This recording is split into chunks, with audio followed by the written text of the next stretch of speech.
ಮತ್ತೆ ಎಲ್ಲ ರೆಕಾರ್ಡಿಂಗ್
ಧರಣಿ ಯಾರು ಜಾಯಿನ್ ಆಗ್ತಾ ಇಲ್ಲಲ್ಲ? ಜಾಯಿನ್ ಆಗ್ತಿಲ್ಲ ಮ್ಯಾಮ್.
ನೋಡಿ, ಲಾಸ್ಟ್ ಪೀರಿಯಡ್ ಅಲ್ಲಿ ನಾವು ಈ ಸಮತೂಕದ ಒಂದು ಬೆಳವಣಿಗೆಯ ಸಿದ್ಧಾಂತದ ಬಗ್ಗೆ ಚರ್ಚೆಯನ್ನು ಮಾಡ್ತಾ ಇದ್ವಲ್ವಾ? ಸೊ ಅದರ ಒಂದು ಕೊನೆಯದಾಗಿ ಅದರ ಒಂದು ದೋಷಗಳು ಅಂತ ಹೇಳಿದೆ. ಅಂದ್ರೆ ಸಮತೂಕದ ಬೆಳವಣಿಗೆಯ ಸಿದ್ಧಾಂತದಲ್ಲಿರುವಂತಹ ಒಂದು ದೋಷಗಳು ಏನಪ್ಪಾ ಅಂತ ಹೇಳಿದ್ರೆ, ಅಂದ್ರೆ ಸಮತೂಕದ ಒಂದು ಬೆಳವಣಿಗೆಯ ತತ್ವದ ಒಂದು ಮಹತ್ವದ ಅಂಶ ಏನಪ್ಪಾ ಅಂತ ಹೇಳಿದ್ರೆ, ಬಡತನವೇ ಕಾರಣ ಅನ್ನೋದು. ಆದ್ರೆ ಬಡತನದ ಒಂದು ವಿಷವರ್ತುಲವನ್ನ ಭೇದಿಸ್ಬೇಕಾದ್ರೆ ಅನೇಕ ಕೈಗಾರಿಕೆಗಳಲ್ಲಿ ಒಮ್ಮೆಲೆ ಬಂಡವಾಳವನ್ನ ಹೂಡಿಕೆಯನ್ನ ಮಾಡಬೇಕು ಅನ್ನೋದು ನರ್ವ್ಸ್ ರವರ ಒಂದು ಪ್ರತಿಪಾದನೆ ಅಂತೇಳಿ ಹೇಳ್ಬೋದು. ಏನು, ಬಡತನದ ವಿಷವರ್ತುಲವನ್ನ ಭೇದಿಸ್ಬೇಕಾದ್ರೆ ಅನೇಕ ಕೈಗಾರಿಕೆಗಳಲ್ಲಿ ಒಮ್ಮೆಲೆ ಬಂಡವಾಳ ಹೂಡಿಕೆಯನ್ನ ಮಾಡಬೇಕು ಅನ್ನೋದು ರಾಗ್ನರ್ ನರ್ವ್ಸ್ ರವರ ಪ್ರತಿಪಾದನೆ ಇದೆಯಲ್ಲ, ಅದು ಅನೇಕ ಟೀಕೆಗಳಿಗೆ ಒಳಗಾಗಿದೆ ಅಂತ. ಯಾಕೆ ಅಂದ್ರೆ ನೋಡಿ, ಈ ಒಂದು ಸಿದ್ಧಾಂತವನ್ನ ಹರ್ಷ್ಮನ್, ಹಿಂಗರ್ ಮತ್ತೆ ಕುರಿಹರ ಇವರು ಕೆಲವೊಂದು ಅಂಶಗಳ ಆಧಾರದ ಮೇಲೆ ಅದನ್ನ ಟೀಕೆ ಮಾಡಿದ್ದಾರೆ. ಏನಪ್ಪಾ ಅಂತ ಹೇಳಿದ್ರೆ ನೋಡಿ, ಮೊದಲನೇದಾಗಿ ಹೇಳ್ಬೇಕಂತಂದ್ರೆ ಬಂಡವಾಳದ ಒಂದು ಕೊರತೆ ಅಂತ. ಬಂಡವಾಳದ ಕೊರತೆ ಏನು? ಏಕಕಾಲದಲ್ಲಿ ಅನೇಕ ಕೈಗಾರಿಕೆಗಳನ್ನ ನಾವು ಸ್ಥಾಪನೆ ಮಾಡ್ಲಿಕ್ಕೆ ಬೃಹತ್ ಪ್ರಮಾಣದ ಒಂದು ಬಂಡವಾಳ ಬೇಕಾಗ್ತದೆ. ಯಾಕಂದ್ರೆ ಅಭಿವೃದ್ಧಿಶೀಲ ರಾಷ್ಟ್ರಗಳಲ್ಲಿ ಬಂಡವಾಳದ ಕೊರತೆ ಇರೋದ್ರಿಂದ ಏಕಕಾಲಕ್ಕೆ ಎಲ್ಲಾ ಕ್ಷೇತ್ರಗಳಲ್ಲೂ ಕೂಡ ಹೂಡಿಕೆಯನ್ನ ಮಾಡ್ಲಿಕ್ಕೆ ಉಳಿತಾಯದ ಮತ್ತು ಬಂಡವಾಳದ ಸಮಸ್ಯೆ ಉದ್ಭವ ಆಗ್ತದೆ ಅಂತ. ಅಂದ್ರೆ ಏಕಕಾಲದಲ್ಲಿ ಅನೇಕ ಕೈಗಾರಿಕೆಗಳನ್ನ ಸ್ಥಾಪನೆ ಮಾಡ್ಬೇಕಾದ್ರೆ ಅದಕ್ಕೆ ಬೃಹತ್ ಪ್ರಮಾಣದ ಒಂದು ಬಂಡವಾಳ ಬೇಕಾಗ್ತದೆ. ಹಾಗಾಗಿ ಅಭಿವೃದ್ಧಿಶೀಲ ರಾಷ್ಟ್ರಗಳಲ್ಲಿ ಬಂಡವಾಳದ ಕೊರತೆ ಇರೋದ್ರಿಂದ ಏಕಕಾಲಕ್ಕೆ ಎಲ್ಲಾ ಕ್ಷೇತ್ರಗಳಲ್ಲೂ ಕೂಡ ಹೂಡಿಕೆಯನ್ನ ಮಾಡ್ಲಿಕ್ಕೆ ಉಳಿತಾಯದ ಮತ್ತೆ ಬಂಡವಾಳದ ಒಂದು ಸಮಸ್ಯೆ ಅದು ಉದ್ಭವ ಆಗ್ತದೆ ಅಂತ. ಮೊದಲನೇದಾಗಿ ಇದರ ಒಂದು ದೋಷ ಏನಪ್ಪಾ ಅಂತ. ಎರಡನೇದಾಗಿ ಹಣದುಬ್ಬರಕ್ಕೆ ಕಾರಣವಾಗ್ತದೆ. ಅಂದ್ರೆ ಹಣದುಬ್ಬರಕ್ಕೆ ಕಾರಣವಾಗ್ತದೆ.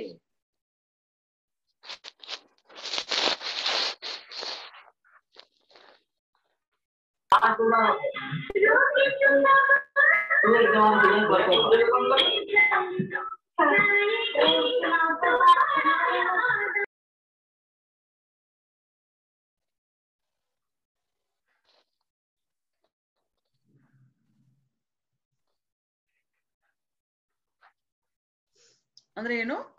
It leads to inflationary pressure. ಅಂದ್ರೆ ವಿವಿಧ ಉದ್ಯಮಗಳಲ್ಲಿ ಬೃಹತ್ ಪ್ರಮಾಣದ ಒಂದು ಬಂಡವಾಳವನ್ನ ನಾವು ಹೂಡಿಕೆ ಮಾಡಿದಾಗ ಇದರಿಂದ ಏನಾಗ್ತದೆ? ಹಣದುಬ್ಬರ ಸಂಭವಿಸುವಂತ ಒಂದು ಅಪಾಯ ಇರ್ತದೆ. ಯಾಕೆಂದ್ರೆ ಅಭಿವೃದ್ಧಿಶೀಲ ರಾಷ್ಟ್ರಗಳಿಗೆ ಇದು ಬಹಳ ಅಪಾಯಕಾರಿ ಅಂತೇಳಿ ಹೇಳ್ಬೋದು. ಯಾಕೆಂದ್ರೆ ಏಕಕಾಲದಲ್ಲಿ ಬಂಡವಾಳವನ್ನ ಹೂಡಿಕೆ ಮಾಡೋದ್ರಿಂದ ಜನರ ಹಣರೂಪದ ಆದಾಯ ಇದ್ದಕ್ಕಿದ್ದಾಗೆ ಹೆಚ್ಚಾಗ್ತದೆ. ಆದ್ರೆ ಸರಕುಗಳು ಉತ್ಪಾದನೆಯಾಗಿ ಮಾರುಕಟ್ಟೆಗೆ ಬರ್ಲಿಕ್ಕೆ ಸಾಧ್ಯ ಇಲ್ಲ. ಈ ಮಧ್ಯೆ ಏನಾಗ್ತದೆ? ಹಣದುಬ್ಬರ ಸಂಭವಿಸುವಂತ ಒಂದು ಸಾಧ್ಯತೆಗಳು ಹೆಚ್ಚಾಗಿರ್ತದೆ ಅಂತೇಳಿ ಸಿಂಗರ್ ಅವರು ಅಭಿಪ್ರಾಯವನ್ನ ಪಡ್ತಾರೆ.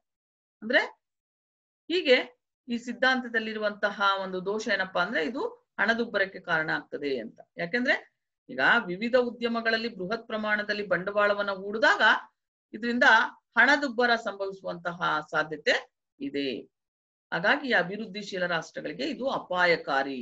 ಯಾಕಂದ್ರೆ ಏಕಕಾಲದಲ್ಲಿ ಬಂಡವಾಳವನ್ನ ಹೂಡಿಕೆ ಮಾಡೋದ್ರಿಂದ ಜನರ ಒಂದು ಹಣರೂಪಿ ಆದಾಯ ಇದ್ದಕ್ಕಿದ್ದಾಗೆ ಹೆಚ್ಚಾಗ್ತದೆ. ಸರಕುಗಳು ಉತ್ಪಾದನೆಯಾಗಿ ಮಾರುಕಟ್ಟೆಗೆ ಬರ್ಲಿಕ್ಕೆ ಸಾಧ್ಯ ಇಲ್ಲ ಅನ್ನೋದು ಸಿಂಗರ್ ಅವರ ಒಂದು ಅಭಿಪ್ರಾಯ ಅಂತೇಳಿ ಹೇಳ್ಬೋದು. ನಂತರ ಇದರ ಇನ್ನೊಂದು ದೋಷ ಏನಪ್ಪಾ ಅಂತ ಹೇಳಿದ್ರೆ ಅಭಿವೃದ್ಧಿಶೀಲ ದೇಶಗಳ ಶಕ್ತಿಗೆ ಮೀರಿದ ತತ್ವ ಅಂತ. ಅಂದ್ರೆ beyond the capabilities of under developed countries ಅಂತ. ಅಂದ್ರೆ ಸಮತೂಕದ ಬೆಳವಣಿಗೆ ಎಷ್ಟೇ ಆಕರ್ಷಣೀಯವಾಗಿದ್ರೂ ಕೂಡ ಅದು ಅಭಿವೃದ್ಧಿಶೀಲ ರಾಷ್ಟ್ರಗಳಿಗೆ ಅದನ್ನ ನಾವು ಅಂದ್ರೆ ಬಹುಕಾಲದವರೆಗೆ ಉಳಿಸ್ಕೊಳ್ಳೋದಕ್ಕೆ ಸಾಧ್ಯ ಇಲ್ಲ.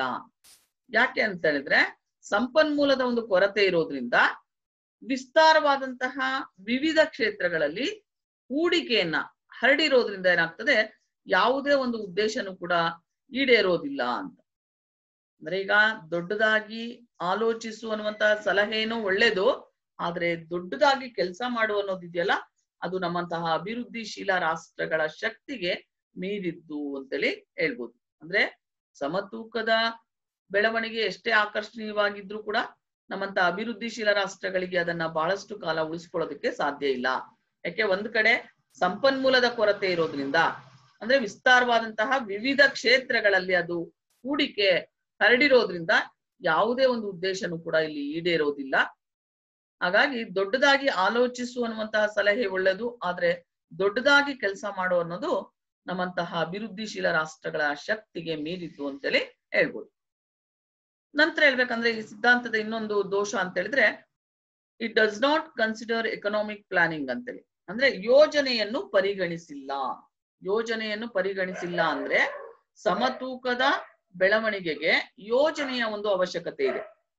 ಆದ್ರೆ ಸಮತೂಕದ ಸಿದ್ಧಾಂತ ಯೋಜನಾ ರಹಿತ ಮುಕ್ತ ಆರ್ಥಿಕತೆಯನ್ನ ಅದು ಕುರಿತದ್ದಾಗಿದೆ ಅಂತ. ಅಂದ್ರೆ ಸಮತೂಕದ ಬೆಳವಣಿಗೆ ಆಗ್ಬೇಕು ಅಂತಂದ್ರೆ ಅದಕ್ಕೆ ಇಟ್ಸ್ ನೀಡ್ ಪ್ಲಾನಿಂಗ್, ಅಂದ್ರೆ ಯೋಜನೆಯ ಒಂದು ಅವಶ್ಯಕತೆ ಇದೆ. ಆದ್ರೆ ಸಮತೂಕದ ಸಿದ್ಧಾಂತ ಇದೆಯಲ್ಲ ಇದು ಯೋಜನಾ ರಹಿತವಾದಂತಹ ಮುಕ್ತ ಆರ್ಥಿಕತೆಯನ್ನ ಅದು ಕುರಿತಿದ್ದಾಗಿದೆ. ಹಾಗಾಗಿ ವಿವಿಧ ಕ್ಷೇತ್ರಗಳಲ್ಲಿ ಏಕಕಾಲದಲ್ಲಿ ಹೂಡಿಕೆಯನ್ನ ಹೆಚ್ಚಿಸ್ಬೇಕು ಅಂತ ಹೇಳಿದ್ರೆ ಅದಕ್ಕೆ ಏಕಕಾಲದಲ್ಲಿ ಅಂದ್ರೆ ಹೂಡಿಕೆಯನ್ನ ಹೆಚ್ಚಿಸ್ಲಿಕ್ಕೆ ಸಮರ್ಪಕವಾದಂತಹ ಒಂದು ಯೋಜನೆ ಅಲ್ಲಿ ಅವಶ್ಯಕ ಅಂತೇಳಿ ಹೇಳ್ಬೋದು. ಹಾಗಾಗಿ ಮಿರ್ಡಾಲ್ ರವರ ಪ್ರಕಾರ ಏನಪ್ಪಾ ಅಂತ ಹೇಳಿದ್ರೆ ಅಭಿವೃದ್ಧಿ ಅಂದ್ರೆ ಅತ್ಯುತ್ತಮವಾದಂತಹ ಯೋಜನಾ ವ್ಯವಸ್ಥೆಯಲ್ಲೂ ಕೂಡ ಸಮತೂಕದ ಒಂದು ಬೆಳವಣಿಗೆ ಅಸಾಧ್ಯ. ಸ್ವಲ್ಪ ಮಟ್ಟದ ಅಸಮತೂಕದ ಬೆಳವಣಿಗೆ ಇಲ್ಲಿ ಅನಿವಾರ್ಯ ಅಂತೇಳಿ ಹೇಳ್ಬೋದು. ಅಂದ್ರೆ ಮಿರ್ಡಾಲ್ ರವರ ಪ್ರಕಾರ ಅತ್ಯುತ್ತಮವಾದ ಯೋಜನಾ ವ್ಯವಸ್ಥೆಯಲ್ಲೂ ಕೂಡ ಸಮತೂಕದ ಬೆಳವಣಿಗೆ ಅಸಾಧ್ಯ. ಹಾಗಾಗಿ ಸ್ವಲ್ಪ ಮಟ್ಟಿನ ಅಸಮತೂಕದ ಒಂದು ಬೆಳವಣಿಗೆ ಇಲ್ಲಿ ಅನಿವಾರ್ಯ ಅಂತೇಳಿ ಹೇಳ್ಬೋದು. ನಂತರ ಇನ್ನೊಂದು ಈ ಸಿದ್ಧಾಂತದ ಒಂದು ದೋಷ ಏನಪ್ಪಾ ಅಂದ್ರೆ ಒಮ್ಮೆಲೆ ಕೈಗಾರಿಕಾ ದೇಶವನ್ನಾಗಿಸುವುದು ಕಷ್ಟ ಅಂತ. ಒಮ್ಮೆಲೆ ಕೈಗಾರಿಕಾ ದೇಶವನ್ನಾಗಿಸುವುದು ಕಷ್ಟ ಅಂದ್ರೆ ಅಭಿವೃದ್ಧಿಶೀಲ ರಾಷ್ಟ್ರಗಳಲ್ಲಿ ಕೃಷಿ, ಗಣಿಗಾರಿಕೆ ಇವೆಲ್ಲ ಮೂಲ ಕಸುಬುಗಳೇನಾಗಿರುತ್ತೆ ಅಲ್ಲಿ ಪ್ರಧಾನವಾಗಿರುತ್ತೆ. ಅಂದ್ರೆ ಹಿಂದುಳಿದ ಅಥವಾ ಅಭಿವೃದ್ಧಿಶೀಲ ರಾಷ್ಟ್ರಗಳಲ್ಲಿ ಕೃಷಿ, ಗಣಿಗಾರಿಕೆ ಮುಂತಾದಂತಹ ಅಲ್ಲಿ ಮೂಲ ಕಸುಬುಗಳು ಅವು ಪ್ರಧಾನವಾಗಿರ್ತವೆ.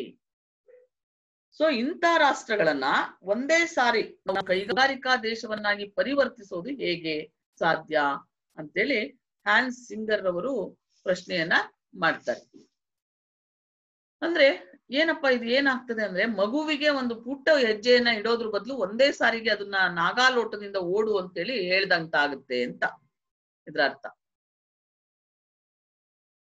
ನಂತರ ಹೇಳ್ಬೇಕಂದ್ರೆ ಇನ್ನೊಂದು ಈ ಸಿದ್ಧಾಂತದ ದೋಷ ಏನಪ್ಪಾ ಅಂದ್ರೆ ವೆಚ್ಚ ಕಡಿತಕ್ಕೆ ಆದ್ಯತೆ ನೀಡಿಲ್ಲ. No attention to reducing cost ಅಂತೇಳಿ ವೆಚ್ಚ ಕಡಿತಕ್ಕೆ ಆದ್ಯತೆ ನೀಡಿಲ್ಲ. ಅಂದ್ರೆ ರಾಗ್ನರ್ ನರ್ಸ್ ರವರ ಸಿದ್ಧಾಂತ ಇದೆಯಲ್ಲ, ಇದು ಹೊಸ ಒಂದು ಕೈಗಾರಿಕೆಗಳ ಒಂದು ಸ್ಥಾಪನೆಗೆ, ಹೊಸ ಕೈಗಾರಿಕೆಗಳ ಒಂದು ಸ್ಥಾಪನೆಗೆ ಇದು ಒತ್ತನ್ನ ಕೊಟ್ಟಿದೆಯೇ ಹೊರತು ಅಸ್ತಿತ್ವದಲ್ಲಿರುವಂತಹ ಒಂದು ಕೈಗಾರಿಕೆಗಳ ಒಂದು ವೆಚ್ಚವನ್ನ ಕಡಿಮೆ ಮಾಡೋದ್ರಲ್ಲಿ ಅದು ಆಸಕ್ತಿಯನ್ನ ತೋರಿಸಿಲ್ಲ ಅಂತೇಳಿ ಹಿಂಡ್ಲ್ ಬರ್ಜರ್ ಎನ್ನುವಂತಹ ಅರ್ಥಶಾಸ್ತ್ರಜ್ಞರ ಒಂದು ಅಭಿಪ್ರಾಯವಾಗಿದೆ ಅಂತೇಳಿ ಹೇಳ್ಬೋದು. ನಂತರ ಹೇಳ್ಬೇಕಂತಂದ್ರೆ ಈ ಸಿದ್ಧಾಂತ ಅಭಿವೃದ್ಧಿ ಸಿದ್ಧಾಂತವಾಗಲು ವಿಫಲವಾಗಿದೆ ಅಂತ. ಅಂದ್ರೆ it fails as A theory of development ಅಂತೇಳಿ. ಅಂದ್ರೆ ಅಭಿವೃದ್ಧಿ ಸಿದ್ಧಾಂತವಾಗಲು ವಿಫಲವಾಗಿದೆ ಅಂತ ಹೇಳಿದ್ರೆ ಹರ್ಷ್ಮನ್ ರವರ ಪ್ರಕಾರ ಸಮತೂಕದ ಬೆಳವಣಿಗೆಯ ಒಂದು ತಂತ್ರ ಇದೆಯಲ್ಲ, ಇದು ಅಭಿವೃದ್ಧಿ ಸಿದ್ಧಾಂತವಾಗ್ಲಿಕ್ಕೆ ವಿಫಲವಾಗಿದೆ ಅಂತ. ಯಾಕೆ ಅಂತ ಹೇಳಿದ್ರೆ ಅಭಿವೃದ್ಧಿ ಅಂತ ಹೇಳಿದ್ರೆ ಇಲ್ಲಿ ಒಂದು ವಿಧದ ಆರ್ಥಿಕತೆಯನ್ನ ಇನ್ನೊಂದು ವಿಧದ ಆರ್ಥಿಕತೆಗೆ ಬದಲಾಯಿಸೋದಾಗಿದೆ ಅಂತ. ಅಂದ್ರೆ ಒಂದು ವಿಧದ ಆರ್ಥಿಕತೆಯನ್ನ ಇನ್ನೊಂದು ವಿಧದ ಆರ್ಥಿಕತೆಗೆ ಬದಲಾಯಿಸೋದು. ಆದ್ರೆ ನರ್ಸ್ ರವರ ಸಿದ್ಧಾಂತ ಕೈಗಾರಿಕಾ ಕ್ಷೇತ್ರದ ಬಲವಂತವಾದಂತಹ ಒಂದು ಏರಿಕೆಯಾಗಿದೆ ಅಂತೇಳಿ ಹೇಳ್ಬೋದು. ಅಂದ್ರೆ ನರ್ಸ್ ರವರ ಸಿದ್ಧಾಂತ ಕೈಗಾರಿಕಾ ಕ್ಷೇತ್ರದ ಒಂದು ಬಲವಂತವಾದಂತಹ ಏರಿಕೆಯಾಗಿದೆ ಅಂತೇಳಿ ಹೇಳ್ಬೋದು. ನಂತರ ಹೇಳ್ಬೇಕಂದ್ರೆ ಇದ್ರ ಇನ್ನೊಂದು ದೋಷ ಏನಪ್ಪಾ ಅಂದ್ರೆ ಅಭಿವೃದ್ಧ ರಾಷ್ಟ್ರಗಳಿಗೆ ಅನ್ವಯ. ಅಂದ್ರೆ this theory applicable to developed countries ಅಂತ. ಅಂದ್ರೆ ಈ ಸಿದ್ಧಾಂತ ಅಭಿವೃದ್ಧ ರಾಷ್ಟ್ರಗಳಿಗೆ ಅನ್ವಯ ಆಗ್ತದೆ ಅಂತ. ಯಾಕಂದ್ರೆ ನೋಡಿ, ಅಭಿವೃದ್ಧಿ ಹೊಂದಿದ ಮತ್ತೆ ಅಭಿವೃದ್ಧಿಶೀಲ ರಾಷ್ಟ್ರಗಳ ನಡುವೆ ಭಿನ್ನತೆಗಳನ್ನ ಗುರುತಿಸುವಲ್ಲಿ ಈ ಸಿದ್ಧಾಂತ ವಿಫಲವಾಗಿದೆ ಅಂತ. ಯಾಕೆ ಅಂತ ಹೇಳಿದ್ರೆ ಸಮತೂಕದ ಒಂದು ಪ್ರಗತಿ ಇದೆಯಲ್ಲ, ಸಮತೂಕದ ಪ್ರಗತಿ ಇದು ಅಭಿವೃದ್ಧಿಶೀಲ ರಾಷ್ಟ್ರಗಳಿಗಿಂತ ಅಭಿವೃದ್ಧಿ ಹೊಂದಿದ ರಾಷ್ಟ್ರಗಳಿಗೆ ಅದು ಹೆಚ್ಚು ಅನ್ವಯ ಆಗ್ತದೆ ಅಂತ. ಅಂದ್ರೆ ಸಮತೂಕದ ಒಂದು ಅಭಿವೃದ್ಧಿಯನ್ನ ನಾವು ಎಲ್ಲಿ ಸಾಧಿಸ್ಲಿಕ್ಕೆ ಸಾಧ್ಯ ಅಂತ ಹೇಳಿದ್ರೆ ಇದು ಅಭಿವೃದ್ಧಿಶೀಲ ರಾಷ್ಟ್ರಗಳಿಗಿಂತ ಅಭಿವೃದ್ಧಿ ಹೊಂದಿದ ರಾಷ್ಟ್ರಗಳಲ್ಲಿ ಇದು ಸಾಧ್ಯ, ಅದಕ್ಕೆ ಹೆಚ್ಚು ಅನ್ವಯ ಆಗ್ತದೆ ಅಂತೇಳಿ ಹೇಳಿದ್ದಾರೆ. ನಂತರ ಹೇಳ್ಬೇಕಂತಂದ್ರೆ ಈ ಸಿದ್ಧಾಂತ ಐತಿಹಾಸಿಕವಾಗಿ ರುಜುವಾತಾಗಿಲ್ಲ. ನೋ ಹಿಸ್ಟಾರಿಕಲ್ ಪ್ರೂಫ್ ಅಂತೇಳಿ. ಅಂದ್ರೆ ಸಮತೂಕದ ಬೆಳವಣಿಗೆ ಸಿದ್ಧಾಂತ ಇದೆಯಲ್ಲ, ಇದು ಐತಿಹಾಸಿಕವಾಗಿ ರುಜುವಾತಾಗಿಲ್ಲ ಅಂತ. ಅಂದ್ರೆ ಪಾಲ್ ಸ್ಟ್ರೀಟನ್ ರವರ ಪ್ರಕಾರ ಅಭಿವೃದ್ಧಿಶೀಲ ರಾಷ್ಟ್ರಗಳಲ್ಲಿ ಅಭಿವೃದ್ಧಿ ಇದೆಯಲ್ಲ, ಅದು ಸಮತೂಕಕ್ಕೆ ಬದಲಾಗಿ ಕೊರತೆಗಳು ಮತ್ತೆ ಜಟಿಲತೆಗಳಿಂದ ಅದು ಸಂಭವಿಸುತ್ತೆ ಅಂತ. ಅಂದ್ರೆ ಅಭಿವೃದ್ಧಿಶೀಲ ರಾಷ್ಟ್ರಗಳಲ್ಲಿ ಅಭಿವೃದ್ಧಿ ಅನ್ನೋದು ಸಮತೂಕಕ್ಕೆ ಬದಲಾಗಿ ಅಲ್ಲಿ ಕೊರತೆಗಳು ಮತ್ತು ಜಟಿಲತೆಗಳಿಂದ ಅದು ಸಂಭವಿಸಿದೆ. ಸೊ ಈ ಸಂಬಂಧದಲ್ಲಿ ಅವರು ಇಂಗ್ಲೆಂಡ್ ನಲ್ಲಾದಂತಹ ಒಂದು ಕೈಗಾರಿಕಾ ಕ್ರಾಂತಿಯನ್ನ ಉದಾಹರಿಸಿದ್ದಾರೆ. ಅಂದ್ರೆ ಅವರು ಇಂಗ್ಲೆಂಡ್ ನಲ್ಲಾದಂತಹ ಒಂದು ಕೈಗಾರಿಕಾ ಕ್ರಾಂತಿಯನ್ನ ಉದಾಹರಣೆಯಾಗಿ ಕೊಟ್ಟಿದ್ದಾರೆ. ಯಾಕೆ ಅಂದ್ರೆ ಇಂಗ್ಲೆಂಡ್ ನಲ್ಲಿ ನೋಡಿ, ಕೊರತೆಗಳು ಮತ್ತು ಜಟಿಲತೆಗಳು ಇವು ಆವಿಷ್ಕಾರಗಳಿಗೆ ಪ್ರೇರಣೆಯನ್ನ ಒದಗಿಸೋದ್ರ ಮೂಲಕ ಆರ್ಥಿಕತೆಯಲ್ಲಿ ಇವು ಕ್ರಾಂತಿಗೆ ಕಾರಣವಾಗಿವೆ ಅಂತೇಳಿ ಹೇಳ್ಬೋದು. ಅಂದ್ರೆ ಸಮತೂಕದ ಬೆಳವಣಿಗೆಯ ಸಿದ್ಧಾಂತ ಐತಿಹಾಸಿಕವಾಗಿ ರುಜುವಾತಾಗಿಲ್ಲ.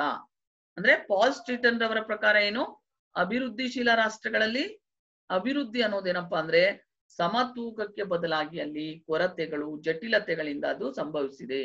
ಹಾಗಾಗಿ ಈ ಸಂಬಂಧದಲ್ಲಿ ಅವರು ಇಂಗ್ಲೆಂಡ್ ನಲ್ಲಾದಂತಹ ಒಂದು ಕೈಗಾರಿಕಾ ಕ್ರಾಂತಿಯನ್ನ ಉದಾಹರಣೆ ನೀಡಿದ್ದಾರೆ. ಅಂದ್ರೆ ಇಂಗ್ಲೆಂಡ್ ನಲ್ಲಿ ನೋಡಿ ಬರೀ ಕೊರತೆಗಳು ಜಟಿಲತೆಗಳು ಇವು ಆವಿಷ್ಕಾರಗಳಿಗೆ ಪ್ರೇರಣೆಯನ್ನು ಒದಗಿಸೋದ್ರ ಮೂಲಕ ಆರ್ಥಿಕತೆಯಲ್ಲಿ ಅವು ಕ್ರಾಂತಿಗೆ ಕಾರಣವಾಗಿವೆ ಅಂತೇಳಿ ಹೇಳ್ಬೋದು. ನಂತರ ಕೊನೆಯದಾಗಿ ಹೇಳ್ಬೇಕಂದ್ರೆ ಈ ಸಿದ್ಧಾಂತದ ಇನ್ನೊಂದು ದೋಷ ಏನಪ್ಪಾ ಅಂತಂದ್ರೆ ಶಾರ್ಟೇಜ್ ಆಫ್ ರಿಸೋರ್ಸಸ್, ಸಂಪನ್ಮೂಲಗಳ ಸಮಸ್ಯೆ. ಏನಪ್ಪಾ ಅಂದ್ರೆ ನೋಡಿ, ಕೆಲವು ದೇಶಗಳಲ್ಲಿ ಶ್ರಮ ಹೇರಳವಾಗಿದ್ದು ಬಂಡವಾಳ ಕೊರತೆಯಲ್ಲಿರ್ಬೋದು. ಕೆಲವು ದೇಶಗಳಲ್ಲಿ ಶ್ರಮ ಹೇರಳವಾಗಿದ್ದು ಬಂಡವಾಳ ಕೊರತೆಯಲ್ಲಿರ್ಬೋದು.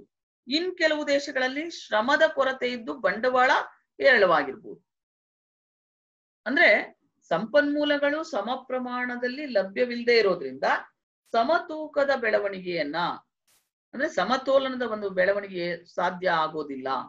ಯಾಕಂದ್ರೆ ಸಂಪನ್ಮೂಲಗಳು ಅಲ್ಪ ಪ್ರಮಾಣದಲ್ಲಿ ಲಭ್ಯತೆ ಇರೋದ್ರಿಂದ ಸಮತೂಕದ ಒಂದು ಬೆಳವಣಿಗೆಗೆ ಇದು ಅಡ್ಡಿಯಾಗಿದೆ. ಅಂದ್ರೆ ಯಾಕಂದ್ರೆ ಕೆಲವು ದೇಶಗಳಲ್ಲಿ ಶ್ರಮ ಹೇರಳವಾಗಿರ್ತದೆ, ಬಂಡವಾಳ ಕೊರತೆಯಲ್ಲಿರ್ತದೆ. ಇನ್ ಕೆಲವು ದೇಶಗಳಲ್ಲಿ ಶ್ರಮದ ಕೊರತೆ ಇರ್ತದೆ, ಬಂಡವಾಳ ಹೆಚ್ಚಾಗಿರುತ್ತೆ. ಹೀಗಾಗಿ ಏನಾಗುತ್ತೆ, ಸಂಪನ್ಮೂಲಗಳು ಸಮ ಪ್ರಮಾಣದಲ್ಲಿ ಲಭ್ಯವಿಲ್ಲದೆ ಇರೋದ್ರಿಂದ ಸಮತೂಕದ ಒಂದು ಬೆಳವಣಿಗೆ ಸಾಧ್ಯ ಆಗೋದಿಲ್ಲ ಅಂತ. ಅಂದ್ರೆ ಸಂಪನ್ಮೂಲಗಳ ಒಂದು ಲಭ್ಯತೆ ಅದು ಕೊರತೆಯಲ್ಲಿರೋದ್ರಿಂದ ಈ ನಾವು ಸಮತೂಕದ ಬೆಳವಣಿಗೆಯನ್ನು ಸಾಧಿಸಲಿಕ್ಕೆ ಇದು ಅಡ್ಡಿ ಆಗ್ತದೆ ಅಂತೇಳಿ ಹೇಳ್ಬೋದು. ಸೊ ಹೀಗಾಗಿ ಸಮತೂಕದ ಒಂದು ಬೆಳವಣಿಗೆಯ ಸಿದ್ಧಾಂತವನ್ನ ನಾವು ಸಿಂಗರ್ ಅವರ ಒಂದು ಮಾತಿನೊಂದಿಗೆ ಸಮಾಪ್ತಿಗೊಳಿಸ್ಬೋದು. ಅಂದ್ರೆ ಏನಪ್ಪಾ ಅಂದ್ರೆ ಸಮತೂಕದ ಸಿದ್ಧಾಂತವನ್ನ ನಾವು ತಪ್ಪು ಸಿದ್ಧಾಂತ ಅಂತ ಹೇಳೋದಕ್ಕಿಂತ ಇದೊಂದು ಅಪಕ್ವವಾದಂತಹ ಸಿದ್ಧಾಂತ ಅಂತೇಳಿ ಹೇಳ್ಬೋದು. ಯಾಕಂದ್ರೆ ಇದು ಸತತ ಅಭಿವೃದ್ಧಿಯ ನಂತರದ ಹಂತ ಆಗಿದೆಯೇ ಹೊರತು ಇದು ಜಟಿಲತೆಯನ್ನ ಮುರಿಯೋದಿಲ್ಲ ಅಂತೇಳಿ ಹೇಳಿದ್ದಾರೆ. ಸೊ ಇದು ಸಮತೂಕದ ಅಭಿವೃದ್ಧಿಯ ಒಂದು ಸಿದ್ಧಾಂತ ಅಂದ್ರೆ ಏನು, ನಂತರ ಹೇಳ್ಬೇಕಂತಂದ್ರೆ ಇದರಲ್ಲಿರುವಂತಹ ಒಂದು ದೋಷಗಳು ಏನಪ್ಪಾ ಅಂತ ಹೇಳಿದ್ರೆ ಗೊತ್ತಾಯ್ತಲ್ಲ. ಸೊ ನಂತರ ಈಗ ನೆಕ್ಸ್ಟ್ ಅಸಮತೂಕದ ಒಂದು ಬೆಳವಣಿಗೆಯ ಸಿದ್ಧಾಂತ. ನೆಕ್ಸ್ಟ್ ಬರುವಂತ ಒಂದು ಸಿದ್ಧಾಂತ ಈ ಒಂದು ಇದರಲ್ಲಿ ಚಾಪ್ಟರ್ ಅಲ್ಲಿ ಸಮತೋಲನ ಸಿದ್ಧಾಂತಕ್ಕೆ, ಸಮತೂಕದ ಬೆಳವಣಿಗೆಯ ಸಿದ್ಧಾಂತಕ್ಕೆ ವಿರುದ್ಧವಾದಂತ ಒಂದು ಸಿದ್ಧಾಂತ ಅಸಮತೂಕದ ಅಥವಾ ಅಸಮತೋಲನದ ಬೆಳವಣಿಗೆಯ ಸಿದ್ಧಾಂತ ಅಂತ. ಏನ್ ಹೇಳಿ, ಈ ಸಿದ್ಧಾಂತದ ಹೆಸರು ಅಸಮತೂಕ ಅಥವಾ ಅಸಮತೋಲನ ಬೆಳವಣಿಗೆಯ ಸಿದ್ಧಾಂತ. ಅಂದ್ರೆ the theory of unbalanced growth ಅಂತ.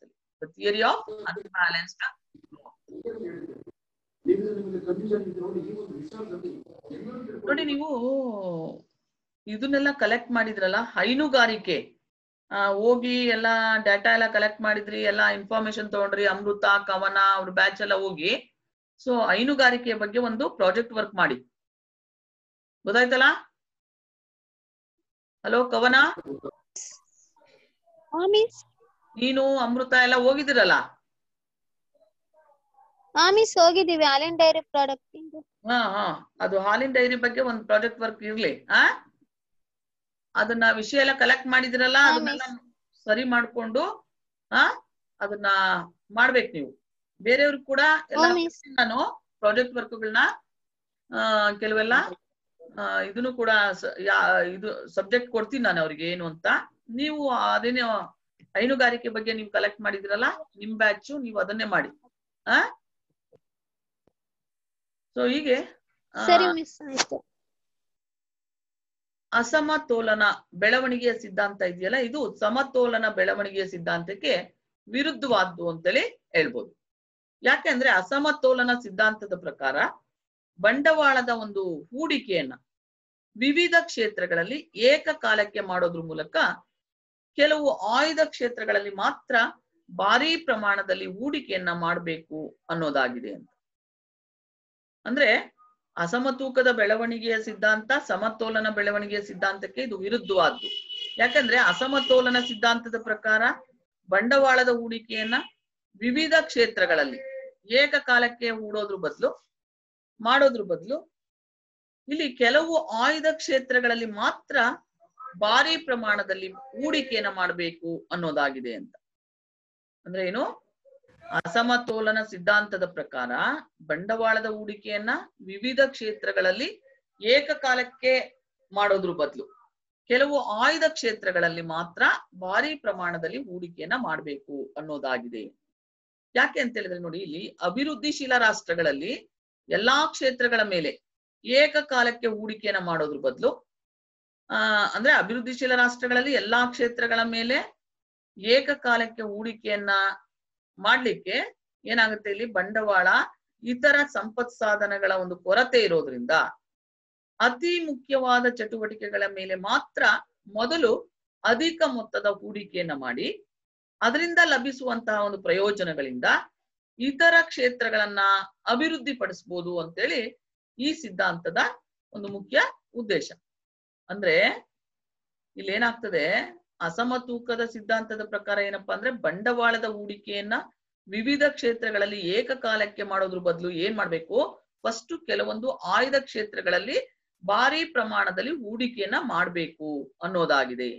ಯಾಕಂದ್ರೆ ನೋಡಿ, ಅಭಿವೃದ್ಧಿಶೀಲ ರಾಷ್ಟ್ರಗಳಲ್ಲಿ ಎಲ್ಲಾ ಕ್ಷೇತ್ರಗಳ ಮೇಲೆ ಏಕಕಾಲಕ್ಕೆ ಹೂಡಿಕೆ ಮಾಡ್ಬೇಕು ಅಂದ್ರೆ ಅಲ್ಲಿ ಬಂಡವಾಳ ಮತ್ತೆ ಇತರ ಒಂದು ಸಂಪತ್ ಸಾಧನಗಳ ಕೊರತೆ ಇರೋದ್ರಿಂದ ಅತಿ ಮುಖ್ಯವಾದ ಚಟುವಟಿಕೆಗಳ ಮೇಲೆ ಮಾತ್ರ ಮೊದಲು ಅಧಿಕ ಪ್ರಮಾಣದ ಒಂದು ಹೂಡಿಕೆಯನ್ನ ಮಾಡಿ ಅದರಿಂದ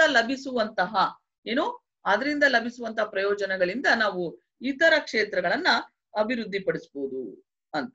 ಇತರ ಕ್ಷೇತ್ರಗಳನ್ನ ನಾವು ಅಭಿವೃದ್ಧಿ ಪಡಿಸಬಹುದು ಅನ್ನೋದು ಈ ಸಿದ್ಧಾಂತದ ಒಂದು ತಿರುಳು ಅಂತೇಳಿ ಹೇಳ್ಬೋದು. ಯಾಕೆಂತ ಹೇಳಿದ್ರೆ ಎ.ಒ. ಹರ್ಷ್ಮನ್ ಮತ್ತೆ Hans Singer, Paul Streeten, Kindleberger ಇವರೆಲ್ಲ ಅರ್ಥಶಾಸ್ತ್ರಜ್ಞರು ಅಸಮತೋಲನ ಬೆಳವಣಿಗೆಯ ಒಂದು ತತ್ವದ ಪರವಾಗಿ ತಮ್ಮ ಅಭಿಪ್ರಾಯಗಳನ್ನ ವ್ಯಕ್ತಪಡಿಸಿದ್ದಾರೆ ಅಂತೇಳಿ ಹೇಳ್ಬೋದು. ಆದ್ರೆ ಈ ಸಿದ್ಧಾಂತವನ್ನ ಕ್ರಮಬದ್ಧವಾಗಿ ಅಭಿವೃದ್ಧಿಪಡಿಸಿ ಜನಪ್ರಿಯಗೊಳಿಸಿದಂತಹ ಕೀರ್ತಿ ಮಾತ್ರ ಎ.ಒ. ಹರ್ಷ್ಮನ್ ರವರಿಗೆ ಸಲ್ತದೆ. ಅಂದ್ರೆ ಈ ಸಿದ್ಧಾಂತವನ್ನ ಕ್ರಮಬದ್ಧವಾಗಿ ಅಭಿವೃದ್ಧಿಪಡಿಸಿ ಜನಪ್ರಿಯಗೊಳಿಸಿದಂತಹ ಕೀರ್ತಿ ಮಾತ್ರ ಯಾರಿಗೆ ಸಲ್ತದೆ, ಎ.ಒ. ಹರ್ಷ್ಮನ್ ರವರಿಗೆ ಸಲ್ತದೆ ಅಂತೇಳಿ ಹೇಳ್ಬೋದು. ಆದ್ರಿಂದ ಈ ಸಿದ್ಧಾಂತ ಹರ್ಷ್ಮನ್ ರವರ ಒಂದು ಹೆಸರಿನೊಂದಿಗೆ ಅದು ಪ್ರಖ್ಯಾತವಾಗಿದೆ ಅಂತೇಳಿ ಹೇಳ್ಬೋದು. ಅಂದ್ರೆ ಈ ಸಿದ್ಧಾಂತ ಹರ್ಷ್ಮನ್ ರವರ ಹೆಸರಿನೊಂದಿಗೆ ಅದು ಪ್ರಖ್ಯಾತವಾಗಿದೆ ಅಂತೇಳಿ ಹೇಳ್ಬೋದು. ನೋಡಿ ಎಲ್ಲ ವಿದ್ಯಾರ್ಥಿಗಳೇ, ಒಂದ್ಸಾರಿ ನೀವು ಕೊಟ್ಟಿರೋ ಇಮೇಲ್ ಐಡಿಯನ್ನ, ಅದು ನಿಮ್ಮ ಹತ್ರ ಇರೋ ಪಾಸ್ವರ್ಡ್ ಅನ್ನ ಚೆಕ್ ಮಾಡಿ ಬೇರೆಯವರಿಗೆ ನೀವು ಕಳಿಸಿ ಅದನ್ನ ಇನ್ನು ಆಕ್ಟಿವ್ ಆಗಿ ಇದೆಯೋ ಇಲ್ವೋ ಅನ್ನೋದನ್ನ ನೀವು ಚೆಕ್ ಮಾಡ್ಬೇಕು ಎಲ್ಲರೂ. ಅಂದ್ರೆ ಇಮೇಲ್ ಐಡಿ ಅದು ಯೂಸ್ ಮಾಡ್ತಿದ್ರೆ ಮಾತ್ರ ಅದು ಆಕ್ಟಿವ್ ಆಗಿರುತ್ತೆ. ಬಹಳಷ್ಟು ದಿನಗಳ ಕಾಲ ಅದು ಬಿಟ್ಬಿಟ್ರೆ ಏನಾಗುತ್ತೆ, ಅದು ಡೆಡ್ ಆಗುತ್ತೆ. ಗೊತ್ತಾಯ್ತಲ್ಲ? ಹಲೋ, ಎಲ್ಲ ಸ್ವಲ್ಪ ನೀವು ಚೆಕ್ ಮಾಡ್ಬೇಕು, ಬೇರೆಯವ್ರಿಗೂ ಹೇಳ್ಬೇಕು, ನಿಮ್ ಫ್ರೆಂಡ್ಸ್ ಗಳಿಗೆಲ್ಲ ಹೇಳ್ಬೇಕು. ಆ ಇಮೇಲ್ ಐಡಿಯನ್ನ ಆಕ್ಟಿವ್ ಆಗಿ ಇಟ್ಕೋಬೇಕು. ಪಾಸ್ವರ್ಡ್ ಎಲ್ಲ ಇದೆಯಲ್ಲ ನಿಮ್ಮ ಹತ್ರ. ಸೊ ಒಂದ್ಸಾರಿ ನೀವೇ ಒಬ್ರಿಂದ ಒಬ್ರಿಗೆ ಕಳ್ಸೋದು ಅದೆಲ್ಲ ಇದ್ ಮಾಡಿ ನಿಮ್ ಇಮೇಲ್ ಐಡಿಯಿಂದ ಸ್ವಲ್ಪ ಅದನ್ನ ಅಭ್ಯಾಸ ಮಾಡ್ಕೊಳ್ಳಿ. ಮತ್ತೆ ಯಾಕಂದ್ರೆ ನೀವು ನ್ಯಾಕಿಗೆ ಅಂತ ಹೇಳಿ ಕೊಟ್ಟಿದ್ದೀರಾ ಅದನ್ನ, ಗೊತ್ತಾಯ್ತಲ್ಲ? ಸೊ ಅದಕ್ಕೆ ಆ ಇಮೇಲ್ ಐಡಿ ಇದೆಯಾ ಅಂತ ಸ್ವಲ್ಪ ಒಂದ್ಸತಿ ಚೆಕ್ ಮಾಡಿ ಎಲ್ಲಾ ವಿದ್ಯಾರ್ಥಿಗಳಿಗೆ ಹೇಳಿ. ಮತ್ತೆ ಯಾರ್ದಾರ ಒಂದು ವ್ಯತ್ಯಾಸ ಆಗಿದ್ರೆ ಅದನ್ನ ನನಗೆ ಕೊಡ್ಬೇಕಾಗತ್ ಮಾಹಿತಿ ನೀವು. ಅದಕ್ಕೆ ಪ್ರತಿಯೊಬ್ರು ನೋಡಿ ಅದನ್ನ ಚೆಕ್ ಮಾಡ್ಕೊಳ್ಳಿ ಒಂದ್ಸತಿ ಇಮೇಲ್ ಐಡಿನ. ಅದು ಯಾವ ತರ ಅಂತೇಳಿ ಎಲ್ಲ ಕೇಳ್ಕೊಂಡು ಮೆಸೇಜ್ ಕಳ್ಸೋದು ಒಬ್ರಿಂದ ಒಬ್ರಿಗೆ, ಗೊತ್ತಾಯ್ತಲ್ಲ? ಅದನ್ನು ಮಾಡಿ. ಅದು ಆಕ್ಟಿವ್ ಆಗಿದೆಯೇ ಇಲ್ವೇ, ಇನ್ಆಕ್ಟಿವ್ ಆಗಿದೆಯಾ ಅನ್ನೋದನ್ನು ನನಗೆ ಗೊತ್ತಾಗ್ಬೇಕು. ಸೊ ಹೀಗೆ ಮುಂದುವರಿದ ರಾಷ್ಟ್ರಗಳು ಅಭಿವೃದ್ಧಿಯನ್ನ ಹೊಂದ್ತಾ ಇರೋದು, ಈಗ ನೋಡಿ ಮುಂದುವರಿದಂತಹ ರಾಷ್ಟ್ರಗಳು ಅಭಿವೃದ್ಧಿಯನ್ನ ಹೊಂದ್ತಾ ಇರೋದು ಕೆಲವು ಆಯ್ದ ಕೈಗಾರಿಕೆಗಳಲ್ಲಿ ಬೃಹತ್ ಪ್ರಮಾಣದ ಒಂದು ಬಂಡವಾಳವನ್ನ ಹೂಡಿಕೆ ಮಾಡಿರೋದ್ರಿಂದ ಅನ್ನೋದು ಹರ್ಷ್ಮನ್ ರವರ ಅಭಿಪ್ರಾಯ ಅಂತೇಳಿ ಹೇಳ್ಬೋದು. ಈಗ ನೋಡಿ ಎಲ್ಲ ಡೆವಲಪ್ಡ್ ಕಂಟ್ರೀಸ್ ನ ತಗೊಂಡ್ರೆ ಮುಂದುವರಿದಂತಹ ರಾಷ್ಟ್ರಗಳು ಅಭಿವೃದ್ಧಿಯನ್ನ ಹೊಂದ್ತಾ ಇರೋದು ಕೆಲವು ಆಯ್ದ ಕೈಗಾರಿಕೆಗಳಲ್ಲಿ ಅವು ಬೃಹತ್ ಪ್ರಮಾಣದ ಬಂಡವಾಳವನ್ನ ಹೂಡಿಕೆ ಮಾಡಿರೋದ್ರಿಂದ ಅನ್ನೋದು ಹರ್ಷ್ಮನ್ ರವರ ಒಂದು ಅಭಿಪ್ರಾಯ ಅಂತೇಳಿ ಹೇಳ್ಬೋದು. ಯಾಕೆ ಅಂತ ಹೇಳಿದ್ರೆ ಅಭಿವೃದ್ಧಿ ಹೊಂದಿದ ರಾಷ್ಟ್ರಗಳಲ್ಲಿ ಎಲ್ಲಾ ಕೈಗಾರಿಕೆಗಳು ಕೂಡ ಏಕಕಾಲಕ್ಕೆ ಪ್ರಾರಂಭ ಆಗಿ ಅವು ಅಭಿವೃದ್ಧಿ ಆಗಿಲ್ಲ.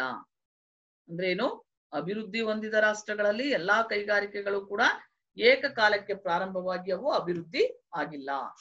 ನೋಡಿ, ಮೊದಲು ಕೆಲವು ಕೈಗಾರಿಕೆಗಳು, ಅನಂತರ ಕೆಲವು, ಮತ್ತೆ ಕೆಲವು, ಹೀಗೆ ಅಭಿವೃದ್ಧಿ ಅನ್ನೋದು ಹಂತ ಹಂತವಾಗಿ ನಡೆದು ಬರುವಂತ ಒಂದು ಕ್ರಿಯೆಯಾಗಿದೆ ಅಂತೇಳಿ ಹೇಳ್ಬೋದು. ಅಭಿವೃದ್ಧಿ ಅನ್ನೋದೇನಪ್ಪಾ ಅಂದ್ರೆ ಅದು ಹಂತ ಹಂತವಾಗಿ ನಡೆದು ಬರುವಂತಹ ಒಂದು ಕ್ರಿಯೆ ಆಗಿದೆ ಅಂತೇಳಿ ಹರ್ಷ್ಮನ್ ರವರು ಅಭಿಪ್ರಾಯವನ್ನ ಪಟ್ಟಿದ್ದಾರೆ. ಅಂದ್ರೆ ಇಲ್ಲಿ ಏನಪ್ಪಾ ಅಂದ್ರೆ ಕೆಲವು ಕೈಗಾರಿಕೆಗಳಲ್ಲಿ ಭಾರಿ ಪ್ರಮಾಣದಲ್ಲಿ ಬಂಡವಾಳ ಹೂಡಿಕೆ ಆದ್ರೆ ಅವೇನಾಗ್ತವೆ, ವಿಕಾಸಗೊಳ್ತಾ ಹೋಗ್ತವೆ. ಅಂದ್ರೆ ಏನು, ಕೆಲವು ಕೈಗಾರಿಕೆಗಳಲ್ಲಿ ನಾವು ಭಾರಿ ಪ್ರಮಾಣದಲ್ಲಿ ಬಂಡವಾಳವನ್ನ ಹೂಡಿಕೆ ಮಾಡಿದ್ರೆ ಅವು ವಿಕಾಸಗೊಳ್ತಾ ಹೋಗ್ತವೆ. ಇಂತಹ ಕೈಗಾರಿಕೆಗಳನ್ನ ಏನಂತ ಕರೆದಿದ್ದಾರೆ ಅಂತ ಹೇಳಿದ್ರೆ ಮುಂದಾಳು ಕೈಗಾರಿಕೆಗಳು ಅಂತ. ಇಂತಹ ಕೈಗಾರಿಕೆಗಳನ್ನ ಏನಂತ ಕರೀತಾರೆ, ಲೀಡಿಂಗ್ ಇಂಡಸ್ಟ್ರೀಸ್, ಮುಂದಾಳು ಕೈಗಾರಿಕೆಗಳು ಅಂತೇಳಿ ಕರಿಬಹುದು. ಅಂದ್ರೆ ನೋಡಿ, ಫಸ್ಟ್ ಮುಂದಾಳು ಕೈಗಾರಿಕೆಗಳು ಅಭಿವೃದ್ಧಿಯನ್ನ ಹೊಂದಿದ್ರೆ ಅವುಗಳನ್ನ ಹಿಂಬಾಲಿಸುವಂತಹ ಕೈಗಾರಿಕೆಗಳಲ್ಲೂ ಕೂಡ ಏನಾಗುತ್ತೆ, ಅಭಿವೃದ್ಧಿಯ ಒಂದು ಕ್ರಿಯೆ ಪ್ರಾರಂಭವಾಗ್ತದೆ ಅಂತೇಳಿ ಹೇಳ್ತಾರೆ. ಅಂದ್ರೆ ಹೀಗೆ ಅಭಿವೃದ್ಧಿ ಅನ್ನೋದು ಒಂದರ ನಂತರ ಮತ್ತೊಂದರಂತೆ ಅದು ಹರಡ್ತಾ ಹೋಗ್ತದೆ. ಅಂದ್ರೆ ಹರ್ಷ್ಮನ್ ರವರ ಪ್ರಕಾರ ಏನು, ಒಂದು ಕೈಗಾರಿಕೆ ವಿಕಾಸಗೊಂಡ್ರೆ ಅದಕ್ಕೆ ಬೇಕಾಗುವ ಸಂಪನ್ಮೂಲಗಳನ್ನ ಒದಗಿಸುವಂತಹ ಕೈಗಾರಿಕೆಗಳ ಉತ್ಪಾದನೆಗೆ ಏನಾಗುತ್ತೆ, ಬೇಡಿಕೆ ಬರ್ತದೆ.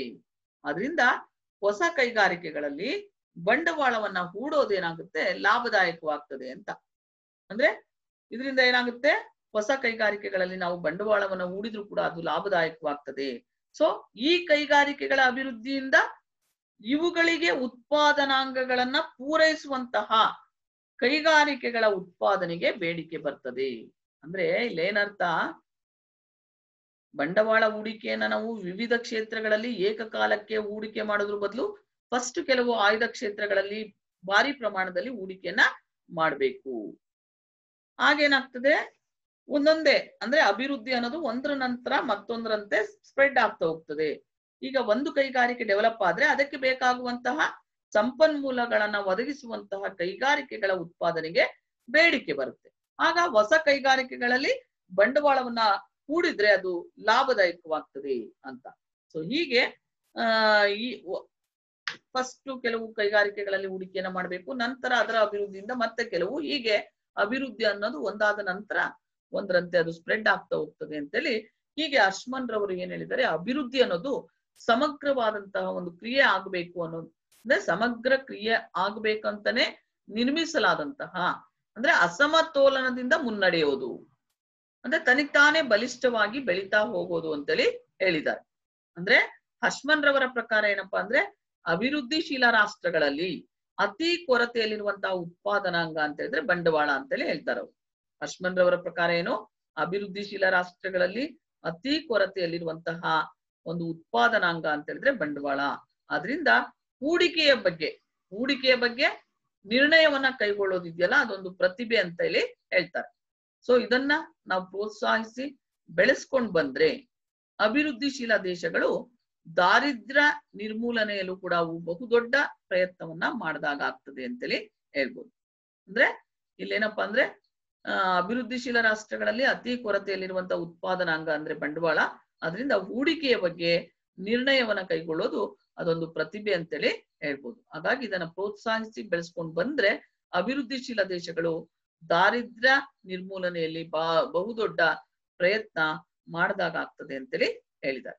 ಸೊ ಹೀಗೆ ಅಭಿವೃದ್ಧಿಶೀಲ ದೇಶಗಳಲ್ಲಿರುವಂತಹ ಬಡತನದ ಒಂದು ವಿಷವರ್ತುಲವನ್ನ ಭೇದಿಸ್ಲಿಕ್ಕೆ ಅಸಮತೂಕದ ಬೆಳವಣಿಗೆ ಸೂಕ್ತವಾದಂತ ಒಂದು ತಂತ್ರ ಅಂತೇಳಿ ಇದರ ಒಂದು ಪ್ರತಿಪಾದಕರು ವಾದಿಸಿದ್ದಾರೆ. ಅಂದ್ರೆ ಈ ದೇಶಗಳಲ್ಲೇನು ಉತ್ಪಾದನೆ, ಆದಾಯ, ಆಮೇಲೆ ಅನುಭೋಗ, ಉಳಿತಾಯ, ಹೂಡಿಕೆ ಇವೆಲ್ಲವೂ ಏನಾಗಿರ್ತವೆ, ಅತಿ ಕಡಿಮೆ ಇರ್ತವೆ. ಅಂದ್ರೆ ಅಭಿವೃದ್ಧಿಶೀಲ ದೇಶಗಳಲ್ಲಿ ಏನಾಗ್ತದೆ, ಉತ್ಪಾದನೆ, ಆದಾಯ, ಅನುಭೋಗ, ಉಳಿತಾಯ, ಹೂಡಿಕೆ, ಸೊ ಇವೆಲ್ಲವುಗಳು ಕೂಡ ಏನಾಗಿರ್ತದೆ, ಅದು ಕಡಿಮೆ ಇರ್ತದೆ. ಹಾಗಾಗಿ ಇವುಗಳು ಕೆಳಮಟ್ಟದ ಸಮಾಂತರದಲ್ಲಿ ಒಂದಕ್ಕೊಂದು ಹೊಂದ್ಕೊಂಡು ಅಭಿವೃದ್ಧಿಗೆ ಸದಾ ತೊಡಕಾಗಿವೆ. ಹಾಗಾಗಿ ಈ ವಿಷವರ್ತುಲವನ್ನ ಒಡಿಬೇಕಾದ್ರೆ ಫಸ್ಟ್ ಏನ್ ಮಾಡ್ಬೇಕು, ಕೆಲವು ಮುಂಚೂಣಿಯ ಉದ್ಯಮಗಳಲ್ಲಿ ಅಂದ್ರೆ ಲೀಡಿಂಗ್ ಇಂಡಸ್ಟ್ರಿ ಅಂತೇಳಿ ಮುಂಚೂಣಿಯ ಉದ್ಯಮಗಳಲ್ಲಿ ಹೆಚ್ಚಿನ ಮೊತ್ತದ ಹೂಡಿಕೆಯನ್ನ ಮಾಡಬೇಕು. ಇದರಿಂದ ಉದ್ಭವಿಸುವಂತಹ ಪ್ರಯೋಜನಗಳು ಮಾರುಕಟ್ಟೆ ತಂತ್ರದ ಮೂಲಕ ಇತರ ಕ್ಷೇತ್ರಗಳಿಗೂ ಕೂಡ ವಿಸ್ತರಿಸಿ ಪ್ರಗತಿ ಅನ್ನೋದೇನಾಗ್ತದೆ ನಿರಂತರವಾಗಿ ಸಾಕ್ತದೆ ಅಂತೇಳಿ ಹೇಳ್ತಾರೆ. ಸೊ ಹೀಗೆ ಹರ್ಷ್ಮನ್ ರವರು ಏನ್ ಮಾಡಿದ್ದಾರೆ, ತಮ್ಮ ವಾದವನ್ನ ಸಮರ್ಥನೆ ಮಾಡ್ಕೊಳ್ಳೋದಿಕ್ಕೆ ಸೈದ್ಧಾಂತಿಕ ಸ್ವರೂಪದ ಒಂದು ವಿವರಣೆಯನ್ನು ಅವರು ನೀಡಿದ್ದಾರೆ. ಅವರು ಒಟ್ಟು ಉತ್ಪಾದನೆಯ ಕ್ರಿಯೆಯನ್ನ ಅವ್ರು ಏನ್ ಮಾಡಿದ್ದಾರೆ, 2 ಭಾಗಗಳಾಗಿ ವಿಂಗಡಿಸಿದ್ದಾರೆ. ಒಟ್ಟು ಉತ್ಪಾದನೆಯ ಕ್ರಿಯೆಯನ್ನ ಅಂದ್ರೆ ಟೋಟಲ್ ಪ್ರೊಡಕ್ಷನ್ ಪ್ರೋಸೆಸ್ ಅನ್ನ ಅವರು 2 ಭಾಗಗಳಾಗಿ ವಿಂಗಡಿಸಿದ್ದಾರೆ. ಒಂದೇನಪ್ಪಾ ಅಂದ್ರೆ ನೇರ ಉತ್ಪನ್ನದಾಯಕ ಚಟುವಟಿಕೆಗಳು, ಅಂದ್ರೆ ಅದಕ್ಕೆ ಡೈರೆಕ್ಟ್ಲಿ ಪ್ರೊಡಕ್ಟಿವ್ ಆಕ್ಟಿವಿಟೀಸ್ ಅಂತೇಳಿ ಕರಿತೇವೆ. ಅಂದ್ರೆ ನೇರ ಉತ್ಪನ್ನದಾಯಕ ಚಟುವಟಿಕೆಗಳು ಅಂತ. ಎರಡನೇದಾಗಿ ಸಾಮಾಜಿಕ ಮೌಲ್ಯೋತ್ಪಾದಕ ಬಂಡವಾಳದ ಮೇಲಿನ ಹೂಡಿಕೆ ಅಂತ. ಸಾಮಾಜಿಕ ಮೌಲ್ಯೋತ್ಪಾದಕ ಬಂಡವಾಳದ ಮೇಲಿನ ಹೂಡಿಕೆ ಅಂತ ಹೇಳಿದ್ರೆ ಸೋಷಿಯಲ್ ಓವರ್ ಹೆಡ್ ಕ್ಯಾಪಿಟಲ್ ಅಂತೇಳಿ. ನೋಡಿ, ಹಾಗಾದ್ರೆ ಇವೆರಡು ಏನು ಅನ್ನೋದನ್ನ ತಿಳ್ಕೊಳ್ಳೋಣ. ಮೊದಲನೇದಾಗಿ ನೇರ ಉತ್ಪನ್ನದಾಯಕ ಚಟುವಟಿಕೆಗಳು ಅಂತ ಹೇಳಿದ್ರೆ, ನೇರ ಉತ್ಪನ್ನದಾಯಕ ಚಟುವಟಿಕೆಗಳ ಮೂಲಕ ಅಸಮತೋಲನ ಅಭಿವೃದ್ಧಿಯನ್ನ ಸಾಧಿಸಬಹುದು. ಅಂದ್ರೆ ನೇರ ಉತ್ಪನ್ನದಾಯಕ ಚಟುವಟಿಕೆಗಳ ಮೇಲೆ ಹೂಡಿಕೆಯನ್ನ ಮಾಡಿದಾಗ ಫಸ್ಟ್ ಏನ್ ಮಾಡೋದು, ನೇರ ಉತ್ಪನ್ನದಾಯಕ ಚಟುವಟಿಕೆಗಳ ಮೂಲಕ ಅಸಮತೋಲನ ಅಭಿವೃದ್ಧಿಯನ್ನ ಸಾಧಿಸಬಹುದು ಅಂತ. ಅಂದ್ರೆ ನೇರ ಉತ್ಪನ್ನದಾಯಕ ಚಟುವಟಿಕೆಗಳ ಮೇಲೆ ಹೂಡಿಕೆಯನ್ನ ಮಾಡಿದಾಗ ಏನಾಗ್ತದೆ, ಸಾಮಾಜಿಕ ಮೌಲ್ಯೋತ್ಪಾದಕ ಸೇವೆಗಳ ಕೊರತೆ ಉಂಟಾಗಿ ಉತ್ಪಾದನಾ ವೆಚ್ಚ ಹೆಚ್ಚಾಗ್ತದೆ. ಕ್ರಮೇಣವಾಗಿ ಏನಾಗ್ತದೆ, ರಾಜಕೀಯ ಒತ್ತಡದ ಪರಿಣಾಮವಾಗಿ ಸಾಮಾಜಿಕ ಮೌಲ್ಯೋತ್ಪಾದಕ ಬಂಡವಾಳದ ಮೇಲೂ ಕೂಡ ಅಧಿಕ ಪ್ರಮಾಣದಲ್ಲಿ ಹೂಡಿಕೆಯನ್ನ ಮಾಡಬೇಕಾಗ್ತದೆ. ಸೊ ಈ ತಂತ್ರವನ್ನ ಹರ್ಷ್ಮನ್ ಸಾಮಾಜಿಕ ಮೌಲ್ಯೋತ್ಪಾದಕ ಬಂಡವಾಳದ ಕೊರತೆಯ ಮೂಲಕ ಅಭಿವೃದ್ಧಿ ಅಂತೇಳಿ ಹೇಳಿದ್ದಾರೆ. ಅಂದ್ರೆ ನೋಡಿ, ಒಂದ್ ಕಡೆ ನೇರ ಉತ್ಪನ್ನದಾಯಕ ಚಟುವಟಿಕೆಗಳ ಮೇಲೆ ನೀವು ಬಂಡವಾಳವನ್ನ ಹೂಡ್ಬೇಕಾದ್ರೆ ಇನ್ನೊಂದ್ ಕಡೆ ಏನ್ ಪ್ರಾಬ್ಲಮ್ ರೈಸ್ ಆಗುತ್ತೆ, ಸಾಮಾಜಿಕ ಮೌಲ್ಯೋತ್ಪಾದಕ ಸೇವೆಗಳ ಒಂದು ಕೊರತೆ ಉಂಟಾಗುತ್ತೆ. ಸೊ ಇದರಿಂದಾಗಿ ಉತ್ಪಾದನಾ ವೆಚ್ಚ ಜಾಸ್ತಿ ಆಗೋದ್ರಿಂದ ಆಗ ರಾಜಕೀಯ ಒತ್ತಡದ ಪರಿಣಾಮವಾಗಿ ಸಾಮಾಜಿಕ ಮೌಲ್ಯೋತ್ಪಾದಕ ಕ್ಷೇತ್ರದ ಮೇಲೂ ಕೂಡ ಹೂಡಿಕೆಯನ್ನು ಮಾಡ್ಬೇಕಾಗ್ತದೆ. ಅಂದ್ರೆ ಸಾಮಾಜಿಕ ಮೌಲ್ಯೋತ್ಪಾದಕ ಬಂಡವಾಳದ ಕೊರತೆಯ ಮೂಲಕ ಏನಾಗ್ತದೆ, ಇಲ್ಲಿ ಅಭಿವೃದ್ಧಿ ಉಂಟಾಗ್ತದೆ ಅಂತ. ಸೊ ಆದ್ರೆ ಈ ತಂತ್ರದಲ್ಲಿ ಪ್ರಗತಿ ಅನ್ನೋದು ಸುಗಮವಾಗಿರೋದಿಲ್ಲ ಅಂತೇಳಿ ಅಭಿಪ್ರಾಯವನ್ನ ಪಟ್ಟಿದ್ದಾರೆ. ಆಯ್ತಾ. ನಂತರ ಎರಡನೇದಾಗಿ ಹೇಳ್ಬೇಕಂದ್ರೆ ಸಾಮಾಜಿಕ ಮೌಲ್ಯೋತ್ಪಾದಕ ಬಂಡವಾಳ ಹೂಡಿಕೆಯ ಮೂಲಕ ಅಸಮತೋಲನ ಅಂತ. ಅಂದ್ರೆ ಏನು, ಸಾಮಾಜಿಕ ಮೌಲ್ಯೋತ್ಪಾದಕ ಬಂಡವಾಳ ಹೂಡಿಕೆಯ ಮೂಲಕ ಅಸಮತೋಲನ ಅಂದ್ರೆ investment on social overhead capital ಅಂತೇಳಿ. Investment on social overhead capital ಅಂದ್ರೆ ಸಾಮಾಜಿಕ ಮೌಲ್ಯೋತ್ಪಾದಕ ವೆನಿಸಿರುವಂತಹ ಯಾವ್ದಪ್ಪ ಸಾಮಾಜಿಕ ಮೌಲ್ಯೋತ್ಪಾದಕ ಅಂತ ಹೇಳಿದ್ರೆ ಕ್ಷೇತ್ರಗಳು ಅಂತ ಹೇಳಿದ್ರೆ ಶಿಕ್ಷಣ, ಸಾರ್ವಜನಿಕ ಆರೋಗ್ಯ, ಸಾರಿಗೆ ಸಂಪರ್ಕಗಳು, ವಿದ್ಯುತ್ ಶಕ್ತಿ, ನೀರು ಸರಬರಾಜು, ನೀರಾವರಿ, ಚರಂಡಿ ವ್ಯವಸ್ಥೆ. ಸೊ ಇವೆಲ್ಲ ಏನಂದ್ರೆ ಪಬ್ಲಿಕ್ ವರ್ಕ್ಸ್ ಅಂದ್ರೆ ಲೋಕೋಪಯೋಗಿ ಕಾರ್ಯಗಳು.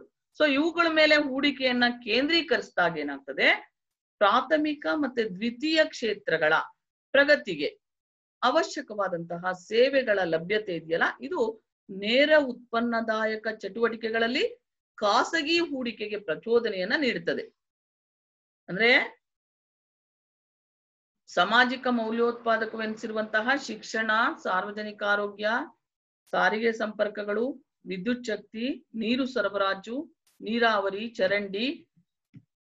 ಚರಂಡಿ ವ್ಯವಸ್ಥೆ, ಇವೆಲ್ಲ ಲೋಕೋಪಯೋಗಿ ಕಾರ್ಯಗಳ ಮೇಲೆ ಹೂಡಿಕೆಯನ್ನು ಕೇಂದ್ರೀಕರಿಸಿದಾಗ ಆಗ ಪ್ರಾಥಮಿಕ ಮತ್ತೆ ದ್ವಿತೀಯ ಕ್ಷೇತ್ರಗಳ ಒಂದು ಪ್ರಗತಿಗೆ ಅವಶ್ಯಕವಾದಂತಹ ಸೇವೆಗಳ ಒಂದು ಲಭ್ಯತೆ ಇದೆಯಲ್ಲ, ಸೊ ಇದು ನೇರ ಉತ್ಪನ್ನದಾಯಕ ಚಟುವಟಿಕೆಗಳಲ್ಲಿ ಖಾಸಗಿ ಹೂಡಿಕೆಗೆ ಪ್ರಚೋದನೆಯನ್ನ ನೀಡುತ್ತದೆ. ನೋಡಿ, ಈಗ ಉದಾಹರಣೆಗೆ ಸುಲಭ ದರದಲ್ಲಿ ವಿದ್ಯುತ್ ಶಕ್ತಿಯ ಪೂರೈಕೆ.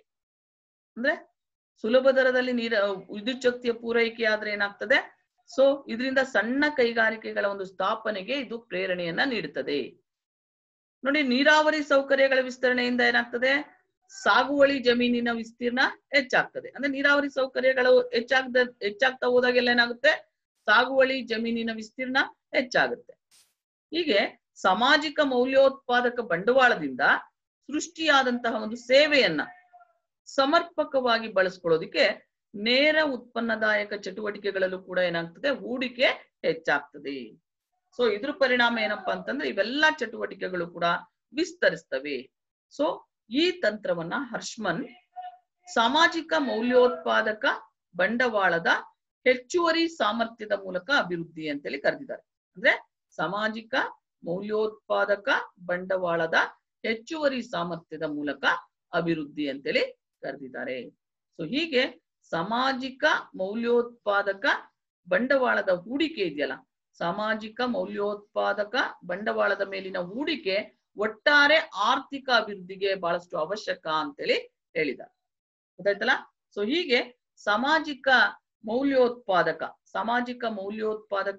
ಬಂಡವಾಳದ ಮೂಲಕ ಅಭಿವೃದ್ಧಿ ಮತ್ತೆ ನೇರ ಉತ್ಪನ್ನದಾಯಕ ಚಟುವಟಿಕೆಗಳ ಅಥವಾ ಸಾಮಾಜಿಕ ಮೌಲ್ಯೋತ್ಪಾದಕ ಬಂಡವಾಳದ ಕೊರತೆಯ ಮೂಲಕ ಅಭಿವೃದ್ಧಿ, ಈ ಎರಡೂ ಮಾರ್ಗಗಳನ್ನ ಹರ್ಷ್ಮನ್ ಒಂದು ರೇಖಾಚಿತ್ರದ ಮೂಲಕ ಅದನ್ನ ವಿವರಿಸಿದ್ದಾರೆ ಅಂತೇಳಿ ಹೇಳ್ಬೋದು. ನಾನು ಆ ಡಯಾಗ್ರಾಮ್ ನ ನಿಮಗೆ ಕಳಿಸಿದ್ದೆ, ನೀವೆಲ್ಲ ಬರ್ಕೊಂಡಿದ್ದೀರಾ ಅಂತ ಅನ್ಕೊಂಡಿದ್ದೀನಿ. ನಾನು ನಿನ್ನೆ ನೋಡಿದ್ರಾ? ಎಷ್ಟ್ ಜನ ಬರ್ಕೊಂಡಿದ್ದೀರಾ ಡಯಾಗ್ರಾಮ್? ಬರ್ಕೊಂಡಿದ್ದೀರಾ? ಹಾ, ಯಾಕಂದ್ರೆ ಡಯಾಗ್ರಾಮ್ಗಳನ್ನ ನಾನು ಕಳ್ಸಿದ್ದನ್ನ ನೀವು ಬರ್ದಿಟ್ಕೊಂಡ್ರೆ ನಿಮ್ಗೆ ಚೆನ್ನಾಗಿ ಅರ್ಥ ಆಗೋದದು. ಅಂದ್ರೆ ಒಂದು ಸಾಮಾಜಿಕ ಮೌಲ್ಯೋತ್ಪಾದಕ ಬಂಡವಾಳದ ಮೂಲಕ ಅಭಿವೃದ್ಧಿ, ಇನ್ನೊಂದು ನೇರ ಉತ್ಪನ್ನದಾಯಕ ಚಟುವಟಿಕೆಗಳ ಅಥವಾ ಸಾಮಾಜಿಕ ಮೌಲ್ಯೋತ್ಪಾದಕ ಬಂಡವಾಳ ಕೊರತೆಯ ಮೂಲಕ ಅಭಿವೃದ್ಧಿ ಅಂತೇಳಿ ಎರಡು ಮಾರ್ಗಗಳನ್ನ ಹರ್ಷ್ಮನ್ ಆ ಚಿತ್ರದ ಮೂಲಕ ಅವರು ವಿವರಿಸ್ತಾರೆ. ನೋಡಿ, ಅಲ್ಲಿ ಆ ಚಿತ್ರದಲ್ಲಿ ನೀವು ನೋಡಿ, ಆ ಚಿತ್ರವನ್ನು ನೀವು ಗಮನಿಸಿದಾಗ ಆ ರೇಖಾಚಿತ್ರದಲ್ಲಿ ಏನಪ್ಪಾ ಅಂತ ಹೇಳಿದ್ರೆ OY ಅಕ್ಷದಲ್ಲಿ ಏನು ಸಾಮಾಜಿಕ ಮೌಲ್ಯೋತ್ಪಾದಕ, OY ಅಕ್ಷದಲ್ಲಿ ಸಾಮಾಜಿಕ ಮೌಲ್ಯೋತ್ಪಾದಕ ಬಂಡವಾಳವನ್ನ, ಮತ್ತೆ OX ಅಕ್ಷ ಇದೆಯಲ್ಲ ಅದರಲ್ಲಿ ನೇರ ಉತ್ಪಾದಕ ಚಟುವಟಿಕೆಗಳನ್ನ ಅಲ್ಲಿ ನಮೂದಿಸಲಾಗಿದೆ ಅಂತೇಳಿ ಹೇಳ್ಬೋದು. ನೋಡಿ, ಇವೆರಡೂ ಕ್ಷೇತ್ರದಲ್ಲಿನ ಒಟ್ಟು ಉತ್ಪಾದನೆಯ ಮೊತ್ತವನ್ನ, ಇವೆರಡೂ ಕ್ಷೇತ್ರಗಳಲ್ಲಿನ ಒಟ್ಟು ಉತ್ಪಾದನೆಯ ಮೊತ್ತವನ್ನ ಆ ದೇಶದ ರಾಷ್ಟ್ರೀಯ ಉತ್ಪಾದನೆ ಅಂತೇಳಿ ಹೇಳ್ಬೋದು. ಸೊ ಈ ರಾಷ್ಟ್ರೀಯ ಉತ್ಪಾದನೆಯ ವಿವಿಧ ಹಂತಗಳನ್ನ ಅವರು ವಿವಿಧ ಸಮಾನ ಉತ್ಪಾದನಾ ರೇಖೆಗಳಿಂದ ಅಲ್ಲಿ ತೋರಿಸಲಾಗಿದೆ ಅಂತೇಳಿ ಹೇಳ್ಬೋದು. ವಿವಿಧ ಸಮಾನ ಉತ್ಪಾದನಾ ರೇಖೆಗಳಿಂದ ಅದನ್ನ ತೋರಿಸಲಾಗಿದೆ. ಯಾಕಂದ್ರೆ ಅವುಗಳು ಯಾವುವಪ್ಪ ಅಂದ್ರೆ ಆ ಚಿತ್ರದಲ್ಲಿ ನೀವು ಗಮನಿಸಿ Y1, Y2, Y3 ಮತ್ತೆ Y4 ಅಂತೇಳಿ, Y1, Y2, Y3 ಮತ್ತೆ Y4 ಅಂದ್ರೆ ನೋಡಿ, ಆ ಉನ್ನತ ಉತ್ಪಾದನಾ ರೇಖೆಗಳು ಅಂದ್ರೆ ಅದು ಆ ಉತ್ಪಾದನಾ ರೇಖೆ ಅದು ಮೇಲಕ್ಕೆ ಹೋದಾಗೆಲ್ಲ ಅಂದ್ರೆ Y1, Y2, Y3, Y4 ಹೀಗೆ ಮೇಲಕ್ಕೆ ಹೋದಾಗೆಲ್ಲ ಏನಾಗ್ತದೆ ಅಂದ್ರೆ ಅದು ಉನ್ನತ ಉತ್ಪಾದನಾ ರೇಖೆಗಳು ಅಧಿಕ ಮಟ್ಟದ ಒಂದು ರಾಷ್ಟ್ರೀಯ ಉತ್ಪಾದನೆಯನ್ನು ನಾವು ಸೂಚಿಸ್ತವೆ ಅಂತ. ಅಂದ್ರೆ ಈಗ ನೋಡಿ, Y3 ಉತ್ಪಾದನಾ ರೇಖೆ ತೆಗೆದುಕೊಂಡಾಗ Y2 ಉತ್ಪಾದನಾ ರೇಖೆಗಿಂತಲೂ ಕೂಡ ಅದು ಅಧಿಕ ರಾಷ್ಟ್ರೀಯ ಉತ್ಪನ್ನವನ್ನ ಅದು ತಿಳಿಸುತ್ತೆ ಅಂತ. ಸೊ ನೇರ ಉತ್ಪಾದಕ ಚಟುವಟಿಕೆಗಳ ಮತ್ತೆ ಸಾಮಾಜಿಕ ಮೌಲ್ಯೋತ್ಪಾದಕ ಬಂಡವಾಳದ ಒಂದು ಆದರ್ಶ ಅನುಪಾತವನ್ನ ON ರೇಖೆ ಅದು ಸೂಚಿಸ್ತದೆ ಅಂತ. ಸೊ ನೋಡಿ, ಡಯಾಗ್ರಾಮ್ ಅನ್ನ ಎಲ್ಲರೂ ಬರ್ದಿಟ್ಕೊಳ್ಳಿ. ಮತ್ತೆ ನೆಕ್ಸ್ಟ್ ಕ್ಲಾಸ್ ಅಲ್ಲಿ ಇದನ್ನ ಅಗೈನ್ ನಾನು ಮತ್ತೆ ರಿಪೀಟ್ ಮಾಡ್ತೀನಿ, ಮತ್ತೆ ಕಂಟಿನ್ಯೂ ಮಾಡ್ತೀನಿ ಅದನ್ನ ಹಾಗೇನೆ. ಗೊತ್ತಾಯ್ತಲ್ಲ? ಸೊ ಹೀಗೆ ಆ ಚಿತ್ರವನ್ನ ನಾವು ಗಮನಿಸಿದಾಗ ನೇರ ಉತ್ಪಾದನಾ ಚಟುವಟಿಕೆಗಳ ಮತ್ತೆ ಸಾಮಾಜಿಕ ಮೌಲ್ಯೋತ್ಪಾದಕ ಬಂಡವಾಳದ ಒಂದು ಆದರ್ಶ ಅನುಪಾತವನ್ನ ಆ ON ರೇಖೆ ಸೂಚಿಸ್ತದೆ ಅಂತೇಳಿ ಹೇಳ್ಬೋದು. ನೋಡಿ, ಬರ್ತಾ ಬರ್ತಾ ಡೇ ಬೈ ಡೇ ಏನಾಗ್ತಾ ಇದ್ದೀರಾ, ಕಡಿಮೆ ಆಗ್ತಾ ಇದ್ದೀರಾ. ಫೈನಲ್ ಇಯರ್ನವರು ನಿಮಗೆ ಬಹಳ ಆಸಕ್ತಿಯಿಂದ ನೀವು ತರಗತಿಗಳನ್ನ ಕೇಳಬೇಕು. ಎಲ್ಲ ತರಗತಿಗಳಲ್ಲೂ ಕೂಡ